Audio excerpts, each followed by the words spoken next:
What's up guys? Ito nga pala yung pre-namis ko sa inyo last time na i-rehouse. Kaso, na-rehouse na natin siya. Kung mapapansin nyo, malaki na yung enclosure niya, no? Malawak na.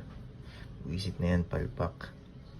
Hindi natin na-videohan kasi. I'm sorry, na-videohan ko pala kaso hindi ko na-save, diba? Kabubuhan. Ito nga pala yung ating Parabutus. I'm sorry, hindi pala siya Parabutus. Ano bang SP to? Ayun, Hottentotta tamalus, no? Ayan. Ito yung pinaka-venomous na scorpion sa ating collection.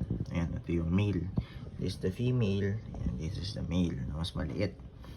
Tapos, level 5 nga pala yung venom nila, no? So, medyo dangerous talaga siya. Ayan, malawak na yung enclosure nila kasi na-rehouse na natin. Pero kung papasin nyo, maliit lang po sila.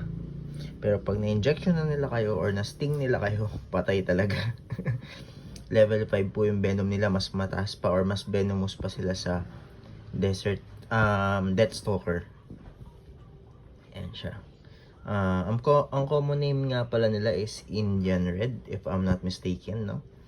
Ayan. Ganda din ng itsura nila. Ayan siya. So, try nating pakainin. Kuha tayo ng super worm.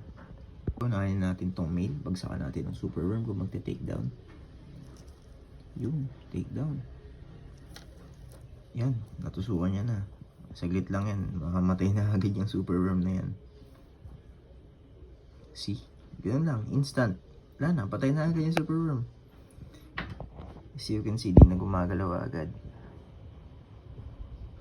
Ganoon sila ka-venomous sobra. So, next natin yung female natin. So, try naman natin bagsakan yung female. Tingnan natin kung magte-take down din. Yun.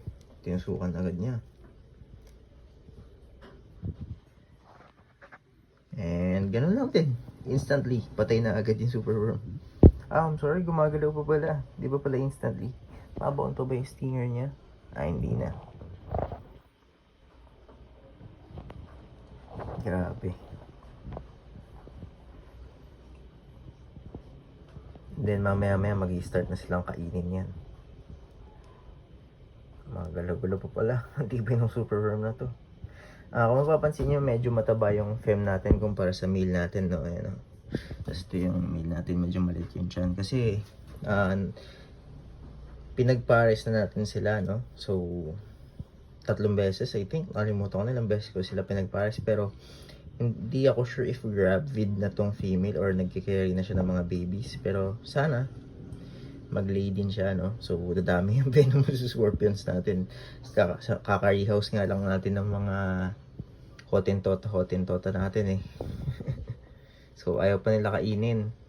So, I think hayaan na muna natin silang enjoyin yung na-takedown nila, no, guys? So, hanggang dito na lang muna for today's video, guys. And thanks for watching.